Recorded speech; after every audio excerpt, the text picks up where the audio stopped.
ഗെച്ചു bat B8 ഗെച്ചിന് ആദ്യമായിട്ട് അവർക്ക് sound വെച്ചിട്ടുള്ള വേർഡ്സ് പഠിപ്പിക്കാൻ തുടങ്ങിയിട്ടുള്ളൂ കേട്ടോ. അപ്പോൾ അവർക്ക് ആദ്യം പഠിപ്പിക്കുന്നത് അറ്റ് സൗണ്ടാണ്, 80 വരുന്നതാണ്. അപ്പോൾ അതേ ഗെച്ചു ആദ്യമായിട്ടാണ് ഇങ്ങനെ 3 അക്ഷരമൊക്കെയുള്ള ഒരു വാക്ക് ഗെച്ചു എഴുതുന്നത്. പക്ഷെ അവൻ്റെ ഹാൻഡ് റൈറ്റിംഗ് കണ്ടോ. അപ്പോൾ ഞാൻ ഒത്തിരി ഇവനെ ഈ പറഞ്ഞ പോലെ പെൻസിൽ കൺട്രോൾ ബുക്സൊക്കെ ഞാൻ ഇവനെ നേരത്തെ എഴുതിപ്പിച്ചിട്ടുണ്ട് കേട്ടോ. അതുകൊണ്ട് തന്നെ അവൻ്റെ ഹാൻഡ് റൈറ്റിംഗ് അത്യാവശ്യം വലിയ കുഴപ്പമില്ല. മലയാളം നല്ല ഹാൻഡ് റൈറ്റിംഗ് കേട്ടോ ഗെച്ചുവിൻ്റെ. ഇതുണ്ട് ഗെച്ചുവിൻ്റെ മലയാളം ബുക്കാണ്. ആയൊക്കെ എഴുതിയിരിക്കുന്നുണ്ട്, ഈ ഒക്കെ എഴുതിയിരിക്കുന്നുണ്ട്. അത്യാവശ്യം നല്ലൊരു കുഴപ്പമില്ലാത്ത നല്ലൊരു ഹാൻഡ് റൈറ്റിംഗ് ആണ് കേട്ടോ. അപ്പോൾ ഞാനിതേ നമ്മുടെ പെൻസിൽ കൺട്രോൾ ബുക്ക് ഞാനിതേ ഗെച്ചുവിന് കൊടുത്തു കേട്ടോ. ഗെച്ചു ചെറുപ്പത്തിൽ ഒരുപാട് ഇത് ഇങ്ങനെ വരച്ചിട്ടുണ്ട് കേട്ടോ. ഇവരിങ്ങനെയൊക്കെ പ്രാക്ടീസ് ചെയ്യും. നമ്മൾ ഡിഫറെൻ്റ് ആയിട്ടുള്ള കുറേ പാറ്റേൺ ഇതിനകത്ത് ഇട്ടിട്ടുണ്ട്.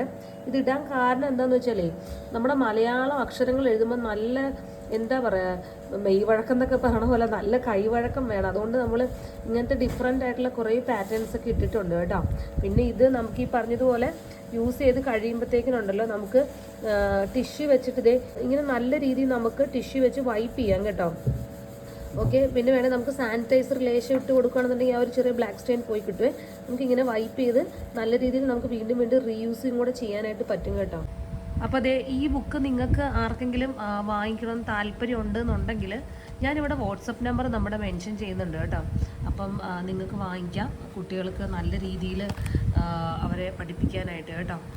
അപ്പോൾ ആർക്കെങ്കിലും വാങ്ങിക്കാൻ താല്പര്യം ഉണ്ടെങ്കിൽ അല്ലെങ്കിൽ ഡയറക്റ്റ് മെസ്സേജ് അയച്ചാൽ നമുക്ക് അവിടെ നിന്ന് ത്രൂ ലിങ്ക് നമുക്ക് കയറാം. അല്ലാന്നുണ്ടെങ്കിൽ ഡയറക്റ്റ്ലി നിങ്ങൾക്ക് ഈ നമ്പറിലേക്ക് വാട്സപ്പ് ചെയ്യാം കേട്ടോ.